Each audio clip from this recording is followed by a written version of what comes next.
ৰাইজৰ সিদ্ধান্তই মোৰ সিদ্ধান্ত। মই ৰাইজৰ প্ৰতিনিধি। ৰাইজে আজি সিদ্ধান্ত ল'লে, ইয়াত প্ৰস্তাৱ লোৱা হ'ল যে মিত্ৰ শক্তিয়ে ৰাইজৰ দলৰ যোগেদি ইয়াৰ পৰা আহ্বান জনাইছে যে কালিৰ ভিতৰত আমাৰ টিকেটটো বন্ধুত্বমূলক প্ৰতিযোগিতাৰ কাৰণে ঘোষণা কৰিব লাগে। প্ৰথম প্ৰস্তাৱ। যদিহে তেওঁলোক ব্যৰ্থ হয়, ৰাতিপুৱা 23 তাৰিখৰ ৰাতিপুৱা 10 বজাত আমাৰ বৰপেটা জিলা সমিতি, মন্দিয়া সমষ্টি কমিটি সমিতি, সকলো আঞ্চলিক সমিতি সকলোৱে 23 তাৰিখৰ ৰাতিপুৱা 10টা বজাত পদত্যাগ কৰিব। আৰু আজিৰ সভাই সৰ্বসন্মতক্ৰমে মোক কৰ্তৃত্ব প্ৰদান কৰিছে যে মই যিকোনো চিহ্ন লৈ, যিকোনো দল লৈ 23 তাৰিখে নমিনেশ্যন দিবহে লাগে। বৰপেটা জিলা সমিতিৰ ফালৰ পৰা, বৰপেটা জিলা সমিতিৰ যিমান বিষয়ববী আছে, সমষ্টি সমিতিৰ যিমান বিষয়ববী আছে, তেওঁলোকৰ পৰাহে আহ্বান।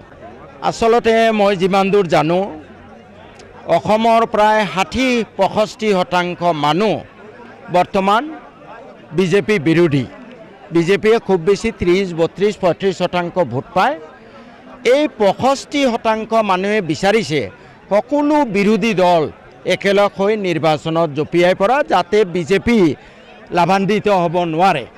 মন্দিয়াত তেনেকুৱা কোনো সম্ভাৱনা নাছিলে যে আমাৰ কংগ্ৰেছ আৰু ৰাইজৰ দলৰ মাজত বন্ধুত্বমূলক প্ৰতিদ্বন্দ্বিতা হ'লে কোনো বিজেপি জিকাৰ সম্ভাৱনা মুঠেও নাই। কিন্তু এজন ঊৰ্ধ্বতন আমাৰ যি মিত্ৰশক্তিৰ যিটো মূল দল, তেওঁলোকৰ এজন বহুত ডাঙৰ নেতা আকুৰগোচ হৈ আছিলে যে মন্দিয়াত কোনো পধ্যেই বন্ধুত্বমূলক প্ৰতিদ্বন্দ্বিতা হ'ব নোৱাৰে। যদিহে আমাৰ ৰাইজৰ দলৰ সভাপতিয়ে যদিহে চেয়াৰমেনৰ কাৰণে আকুৰগোচ হৈ থাকে, তেতিয়াহ'লে ডাঙৰ নেতাজনে ৰিজাইন দিবলৈ ভাবুকি দিছিলে, লিখিত দিছিলে। আচল কথা হ'ল তেওঁ ভয় খাইছে।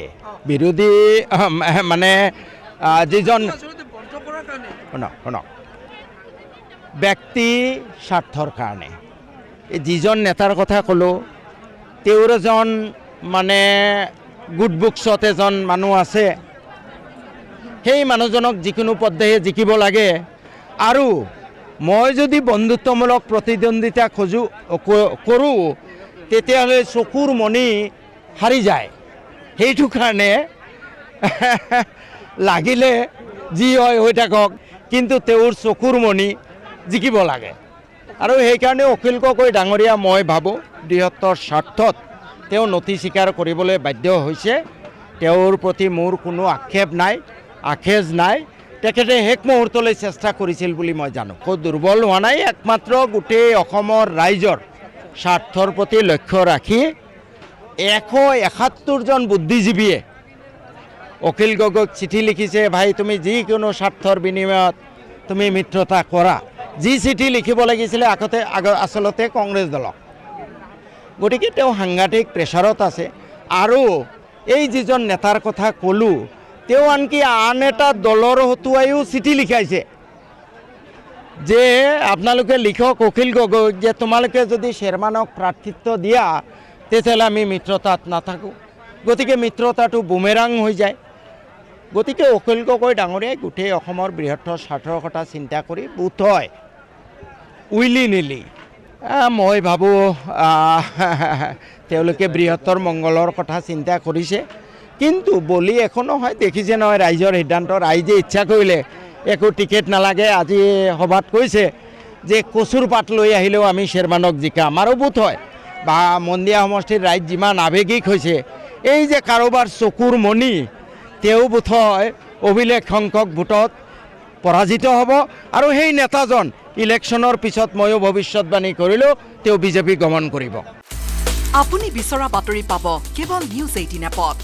নিউজ 18 এপ ডাউনলোড কৰিবলৈ স্কেন কৰক এই QR কোড।